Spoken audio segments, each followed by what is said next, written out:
Okay, folks, hopefully you can see chapter 2 here, and we're going to start right in. This is a very long chapter, even in terms of the PowerPoint, and covering some of the most basic career theories. So in the last chapter, we talked a little bit about trait and factor approach and Frank Parsons, and in this chapter, we'll get into some other theories. So the five are Donald Super's lifespan, life space theory, Anne Rose personality theory, Linda Gottfriedsen's theory of circumscription, compromise, and self creation, John Holland's theory of vocational type, and then Krumboltz's it's called learning theory of career counseling, but sometimes happenstance learning theory. All right, so with the theory, we want to know how well does the theory describe the career development process for diverse populations?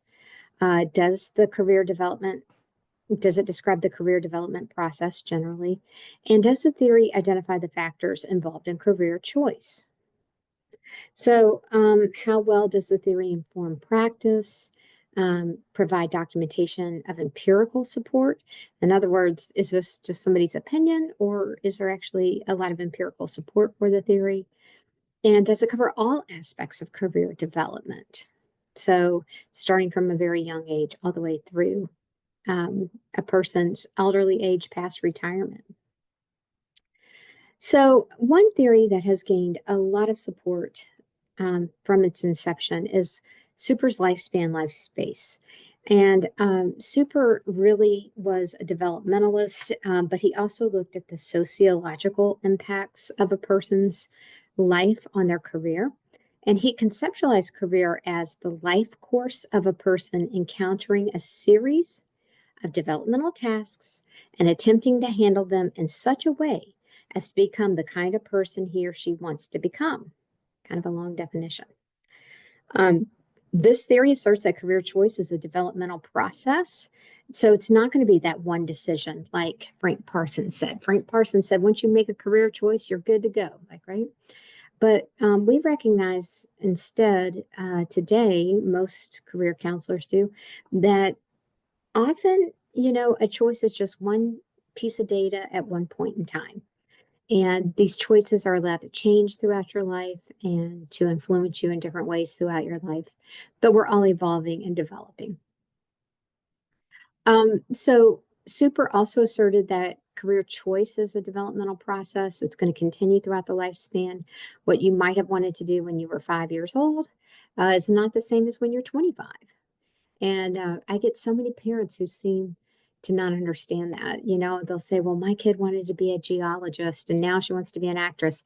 Well, yeah, that's that's evolving. That means that she gained some interest in some things that she thought she might like to do outside of collecting rocks. And that doesn't mean she doesn't love them, but it just means that something about her changed, right?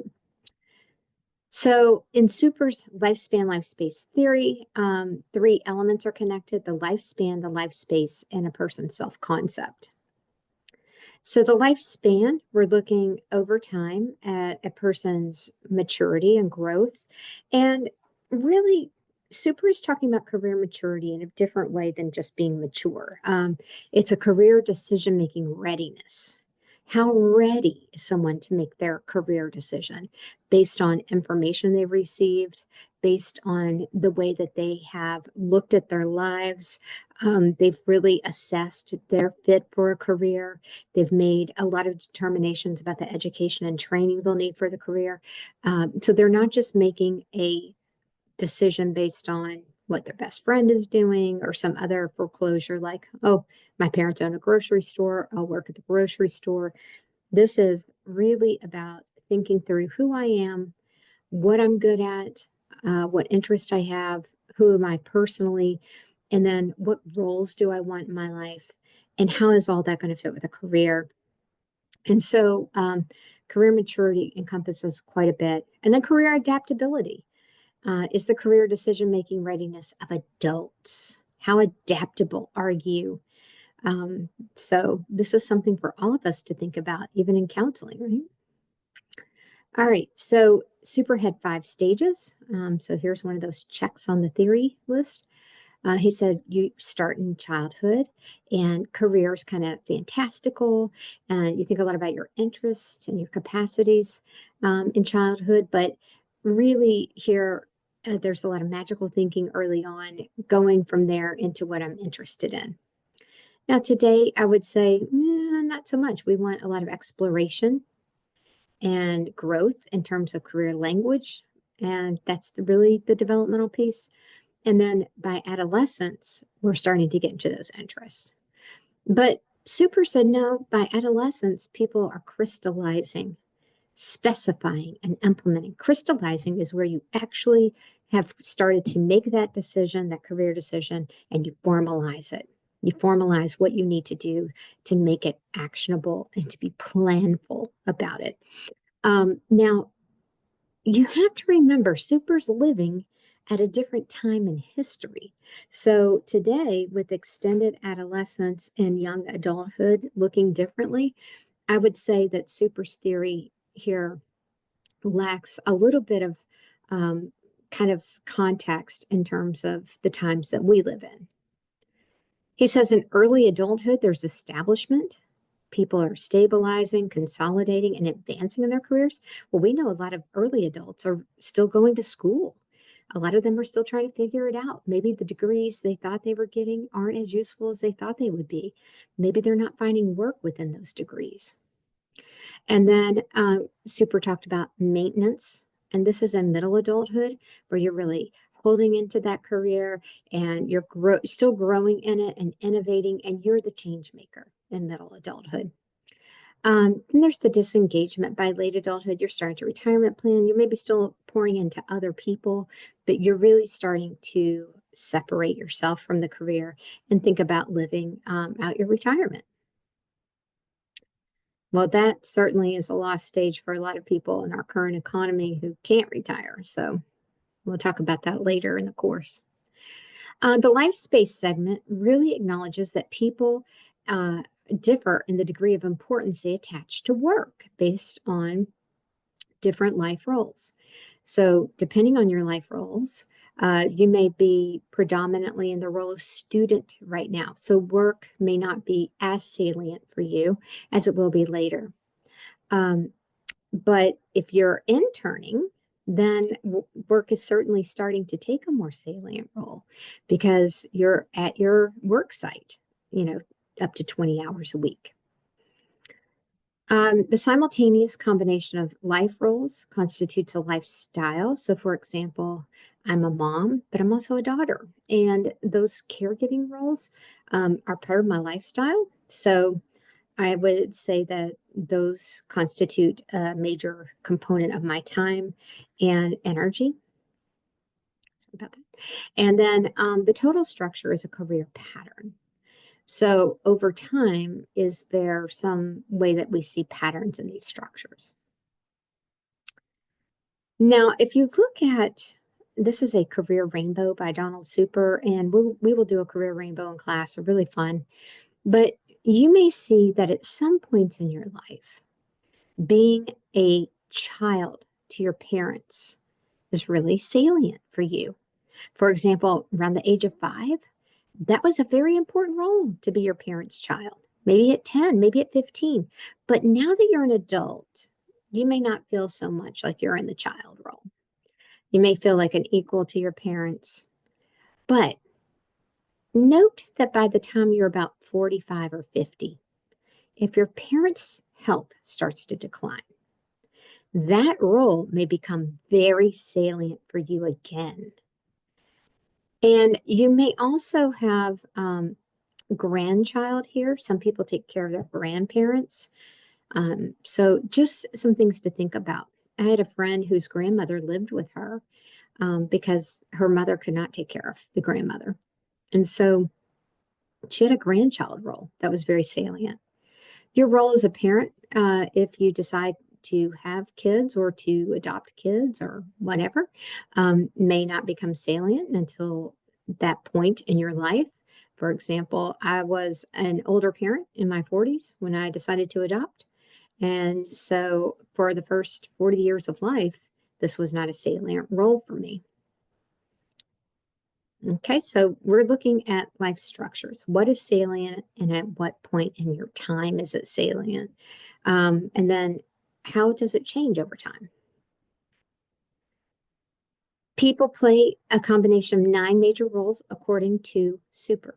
Son or daughter, student, leisure right. What are the things you enjoy doing? Like vacationing or hobbies or things you do in your spare time. For example, I get up and walk or run or work out every morning at 5 o'clock. That is very important to me. I try not to compromise on it because I know I just feel better if I do it. So that's a leisure right role. If you love working out and you want to, lift weights or whatever, I like to get all that in the morning from 5 to about 6:30 or whatever. That's a significant portion of my day every day. And if you were to add up the hours, really for my week, maybe citizen is a role for you. In other words, how do you contribute to others? And that could be through a civic organization. It could be through a professional organization. It could even be through your church. So citizen, worker, spouse or partner, homemaker. Maybe you're going to, put a lot of effort and time into homemaking, parenting, and a pensioner, which is retiree. And then the theater for these life roles is something that was talked about by Super. Do these life roles get carried out at home, at school, in the workplace, in the community, or a variety of theaters? All right. So, for example, I work from home a lot. So I'm working in the workplace and at home, and I have to do a lot of stuff in the community related to work. So I would say I have 3 theaters for that. All right, career decisions reflect our attempts at translating our self understanding into career terms. And our self concepts contain both objective and subjective elements. In other words, what we perceive other people think about us, plus our own thoughts of self. And then our self concept develops over time. So making career choices and adjusting them is not only part of thinking about the career, but also about your roles and about how you're feeling about yourself and your ability to be successful. Super's model is called the CDAC model because he looks at development and assessment in counseling. So he's looking at the person holistically across their lifespan, not just at the moment in front of him. And he's going to use assessment. He's one of the first career counselors to drum up a lot of assessments. Career development inventory, the adult career concerns inventory. This is a really good one to help you pinpoint like what are some of the concerning or challenging things for a client. Salience inventory. What are your roles and what's salient to you? Value scale and the self-directed search. Contextual factors that would influence life role salience are life role concepts, and those are shaped by both the dominant culture and the culture of one's origin in his theory. And then you should examine your life role participation holistically. And then the last thing he would say is that there are 2 methods of working with people. One is the actuarial method. And if you think about that sort of logically, mathematically, that's coming up with assessments and giving people the results of the assessments. But Super prefers the developmental method, which is really working with people to think long term about their career, about their life roles, about the theaters those roles are going to occur in, about their culture. And it's very, very holistic. So he's one of the very first to come out and say, we got to do this with the whole person in view, even more so than a lot of psychologists who were at this time doing a lot of cognitive and cognitive behavioral work. So Super's really ahead of its time here. It's generally a supported framework through research, and it's really withstood the test of time over the past 40 years. We still think about people's life roles and address those in career and the structures that are created by those life roles. Another theorist talked about in this chapter is Anne Rowe, and she has a theory of choice. But you have to remember that she's a clinical psychologist, And she really thought about child rearing related to career. Now, Rowe comes up with these occupational fields of interest and educational entry levels. We know today that they're not as supported by research as something like the career clusters model. So her model's kind of like what she thought, like general cultural careers and arts and entertainment. Well, arts and entertainment is a category of career cluster, but and so is technology, but outdoor science, not as much, right? Um, so she drew upon Maslow's hierarchy of needs and thought about motivations for occupational choices people make. Here's a picture of Anne Rowe. Um, she's really got a nice edge in coming up with something that's so critical. And the piece about her theory that's the most critical and important to remember is that she looked at child rearing environments and thought about how a person's child rearing really makes a difference in career decisions. So if you have parents who have an emotional concentration, they're overprotective or over demanding, that's going to affect the child's decision making. Same as avoidant or neglectful. So you might start to remember this a bit from attachment theory. And then she said, but if they're accepting, if these are accepting parents, physical and psychological needs are met, then you're going to have like this more secure person who's going to really think about their own choices and their own preferences when they make a career decision. Now, Rowe's theory is not unlike attachment theory, but what does it say for people in the helping fields? Are we all somehow from an emotional concentration home? How did that influence us? Or maybe we're all from neglectful homes.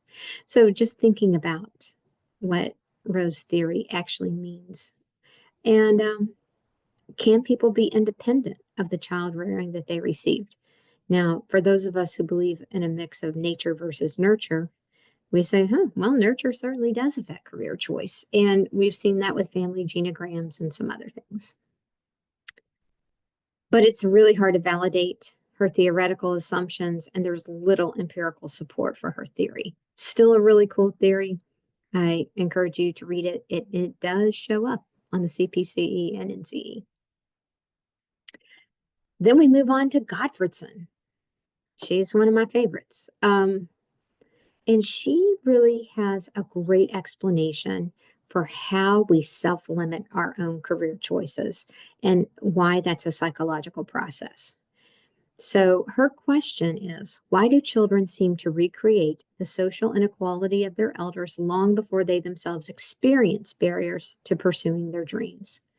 So in other words, if women have barriers to becoming, scientists, she says that there's a psychological process that happens that helps women create limitations in their mind to becoming scientists. And she looked at what is it? What's happening? Even if they have very supportive parents, even if they have the right conditions, this is where she separates from Rowe. She says, even when people have great support, they have a great ability, they will still limit themselves out of certain careers. And we see this a lot with underrepresented groups. I talk about this a lot with underrepresented groups, low income women. So why is that? And she says, well, two things are happening. One is circumscription, the process of eliminating occupational alternatives based on perceived appropriateness of gender and social class. So, for example, a little girl may want to be a firefighter, but she sees that most of the firefighters in her town are men and decides maybe that's not something that girls do. Social class also inevitably influences you. There are reasons why certain social classes of people really dig into certain careers. And so she would say a lot of this is circumscription. The other is compromise. The compromise process is modifying career choices due to limiting factors, um, such as the availability of jobs, the cost of going to college, the basically preparation that a person has had for college. So you may have a student who's very interested in STEM careers, and maybe they did not eliminate all STEM careers through circumscription. But when it comes to compromise, if they're a low income student, especially, they may say, there's no way I can go to school for 8 years and pay for college. And there's no way that I'm as prepared as other people for this coursework. Gottfredson has 4 stages. She has orientation to size and power, and these are young kids, like 4 to 6 years old, where kids feel weaker than adults, and that a lot of careers are not available to them because of their size. Stage 2 is in childhood, orientation to sex roles, and you'll hear kids use language that reflects Gottfredson's thinking, such as, look, there's a male nurse, or look, there's a girl firefighter. And that language really tells you that the particular career the child is looking at has an ascribed gender to it. And as students like start to see people who are in those careers, they will think they are a mismatch by gender. So for example, a female astronaut or a female pilot, kids often will make a big deal about that because they see it as a person outside of the gender role of that career. Orientation to social valuation. What's valued in my geographical area? What's valued among my friends and family? A good example of this is sports. We see a lot of kids. I go to social events and every parent wants to tell me what sport their kid's involved in. And I think that's so interesting. Like, oh, this is like so important. Or, oh, I hope my kid can play baseball for LSU, or I hope my kid can play football for, whatever, fill it in. But it's not terribly realistic, but that's what's valued. Orientation to internal unique self. This is where the individual really starts to think about who they are and how they fit with particular careers. And again, you will see that limiting process occur. Maybe I'm not smart enough, or maybe I'm not strong enough, or whatever it is. Gottfredson's theory basically says that when it comes to practice, programs should be sensitive to the mental capabilities of the age group, introduce students to the full breadth of options, display for youngsters, look at that word, their circumscription of alternatives. I say really early and often we should introduce kids to lots of careers and try as much as possible to broaden their exploration of many careers rather than limit them. Don't tell them, hey, that you're not going to ever make it as a social media influencer. You're not going to make it as an athlete. Instead, broaden it by saying things like, oh, you're interested in social media? Tell me about that. Tell me what interests you in that. And then connecting it to an array of careers. Like, oh, okay, so there's the people who do the technical side. There's people who do programming. There's people who do, all the content management. Let's think about all the careers that are related to social media influencer. We want to be sensitive to the dimensions of self and occupations along which circumscriptions and compromise take place so that the role can be explored. Gottfredson's criteria for determining non-restriction of options. She wanted people to be able to name one or more occupational options they have for themselves, possess interests and abilities adequate for the occupations. So there she's asking for a very mature career decision. Satisfied with the alternatives identified, and has not unnecessarily restricted alternatives. But again, that's a very subjective perspective. Is aware of opportunities and realistic about obstacles. So she wanted people to be realistic. Here again, that's a subjective evaluation. Research related to Gottfredson's theory has not been super extensive, although I actually have thousands of interviews that we have conducted with our PBS show where we're looking at circumscription. And believe it or not, we are finding that kids circumscribe very early, 5, 6 years old. Our one research study found that occupational aspirations, ability, and gender were significant related to career achievement in later life, and that adolescent girls achieve less career success in midlife than adolescent boys. There's some other theories about why that is.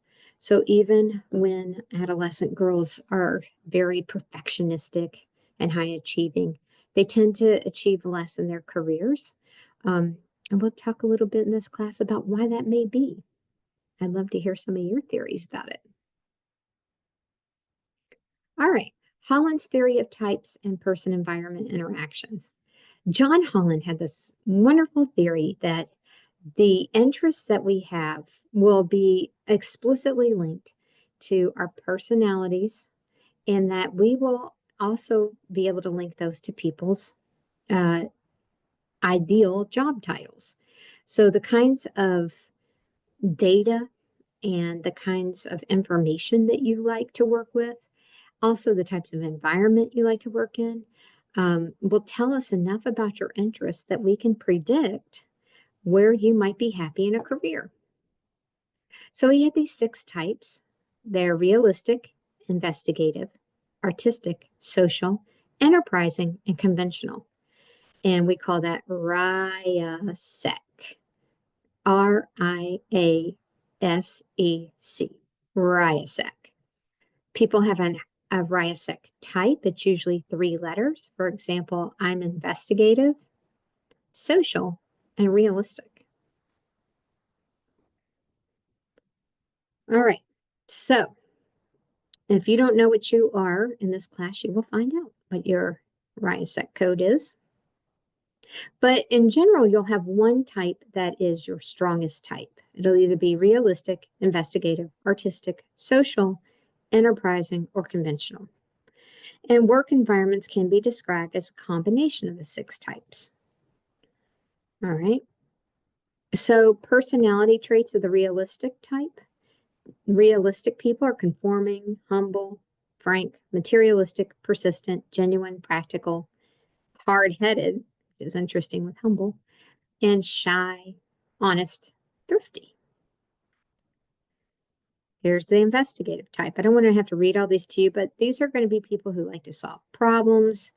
Realistic people like to work with their hands more. They like to work with animals and tools. Your investigative types like to solve problems.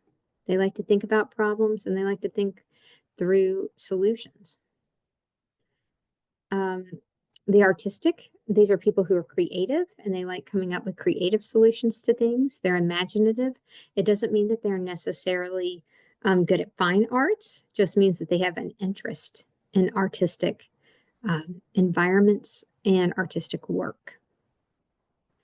Social, these are people who are helpers. They're kind, sympathetic, friendly, cooperative.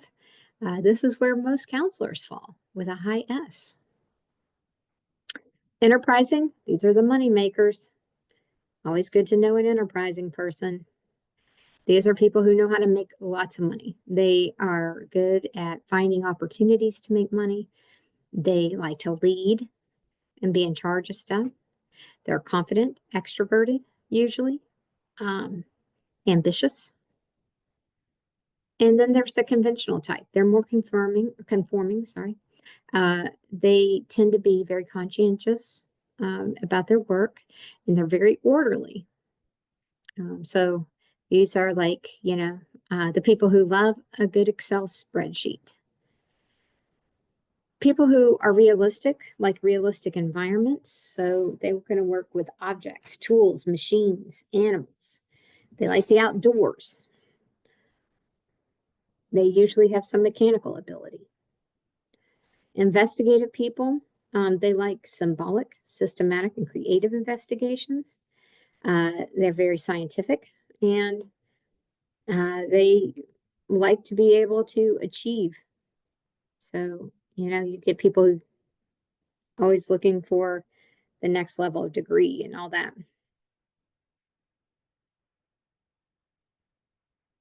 Artistic. Here are people who maybe are into environments that aren't real structured. They like to have unsystematized activities, create art forms, products,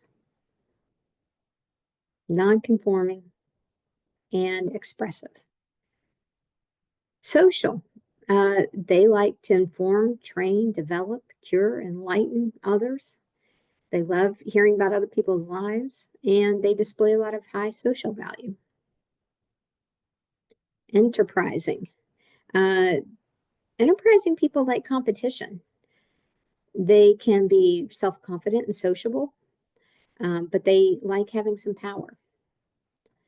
Enterprising goals and values. And then conventional. These are people who like to have an ordered and systematic way of doing things.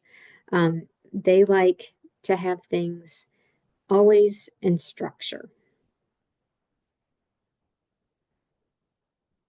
Differentiation is the degree of difference between a person's resemblance to one type and to other types. Congruence is the degree of fit between an individual's personality type and current or prospective work. So if you're a social person and you're teaching and you're in a school that's really positive to kids, that's going to be good congruence. Also, if you're a counselor and you're working in a place that really cares about the outcomes for clients and their well-being and cares about you, there's going to be high congruence. Consistency is the degree of relatedness between types in an individual's personal Holland code. And vocational identity is the possession of a clear and stable picture of one's goals, interests, and talent. All right, so self-directed search is used by Holland, vocational preference inventory, vocational situation, position classification inventory. And really, Holland's theory does rely on some type of assessment. We will see later in this course a more qualitative way to assess people's Holland type. Their personal code can be used to identify occupations, jobs, majors, and leisure activities. And Holland types can be used to organize curriculum. So we'll talk about that some.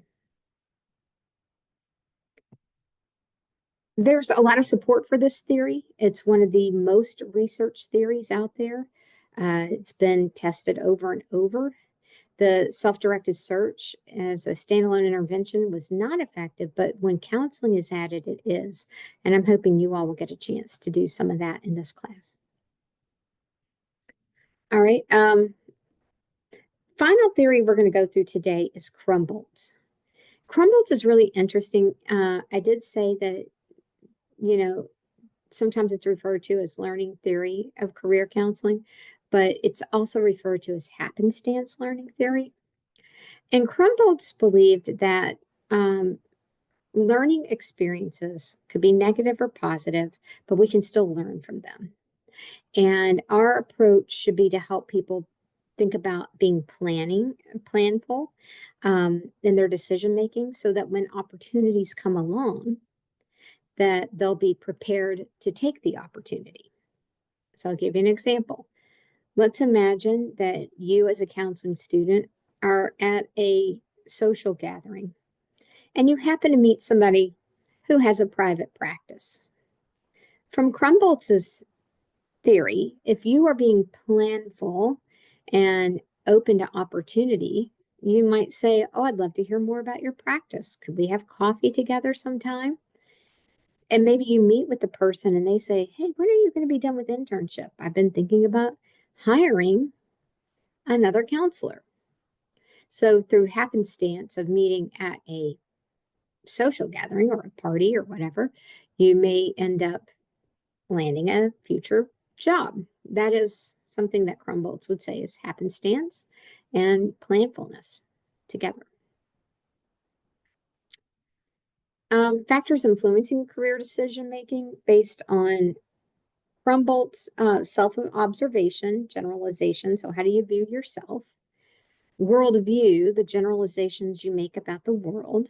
Like you could say, I'm not very smart. That's a self-observation. A worldview might be that other people are smarter than me and things come easier to them. So this kind of negative valuation could certainly influence the types of careers you're willing or motivated to apply to get into, types of jobs you might apply for. And it can also force you to self-limit out of a lot of careers. Task approach to skills and actions. So if you need a skill to become better in a certain area, that is something that is a career decision to make in order to advance yourself. According to Crumbolts, people prefer a particular occupation because they succeed at tasks they believe are like those performed in that occupation. They have observed a valued model being reinforced for activities like those performed by members of that occupation, and a valued friend or relative stressed its advantages to them. And that's a big one, I think. I've done some research where I found that Black males often could not find a teacher in their past or someone in the school who had really encouraged them toward a career. For example, if a chemistry teacher were to say, "Oh, you're really good at chemistry. Have you thought of a career in chemistry?" Black males in my research said nobody had ever said something like that to them, really, in school. That's very concerning. Whereas white males could point to instances of that. And so we start to see that this is why, if it's not going to happen in the environment, the family can have a huge influence on a student. And however, if you don't get that kind of encouragement at home and you're not getting it at school, this can have a major impact on you long term. So nobody at home can think of a career I'm good at. And that may be because of social capital of the people at home, but nobody at school seems to think I'm very good at anything either, right? So these can have some long-term impacts for students. So counselors should be prepared to help clients cope with career concerns in 4 ways. The first is to expand their capabilities and interests. The second is to prepare them for changing work tasks. So there's that adaptability again. We're going to hear that over and over. Empower them to take action. Help the person to see that they have the skills to take action and play a major role in dealing with career problems. So we want people to be able to cope with their own career problems. We want them to be able to think through their problems and to be able to take actionable steps to fixing their own problems and having their own solutions. They help clients through correcting faulty assumptions, and that's supposed to help with the self-concept issues. Learning new skills and interests. This comes up a lot for Crumbolts. And then identifying effective strategies for addressing issues. So here's that planfulness. And then learning skills for coping and changing work tasks. Got to have the coping skills. Can you deal with constant change and adaptability? And if not, it's probably going to affect mental health. So in career counseling, there are 2 things that Crumbolts really looks at. One is the developmental preventive aspect of career counseling, and then there's targeted and remedial. And so LTCC entails clarifying goals with the client, cognitive restructuring and cognitive rehearsal. So if you're going to give yourself messages about your career, you have to practice that over and over. A narrative analysis. Now, here's some of that advanced skill work that a career theorist has to have. Not only hearing the themes of what a client says, but restructuring cognitively and now doing that narrative analysis, being able to role play, desensitize, paradoxical intention. You probably remember that from your theories class. And the use of humor. So all of these are important in Crumbolts' theory. And he uses the career beliefs inventory as a primary assessment. Although this is a new and fairly untested theory, There is a lot of research supporting social learning theory. So this is based on Bandura's work. A strength of LTCC is that it addresses both environmental and intra-individual variables. So it's not just addressing the environment, but what meaning does the individual make about it? So you think of meaning making. LTCC can be used as a framework for understanding the development of interests. And then there's that cognitive behavioral inventory and subsequent application of strategies such as cognitive restructuring and reframing, providing useful applications for this theory. Right, so that is the end of this particular chapter, chapter 2. We'll be back for chapter 3.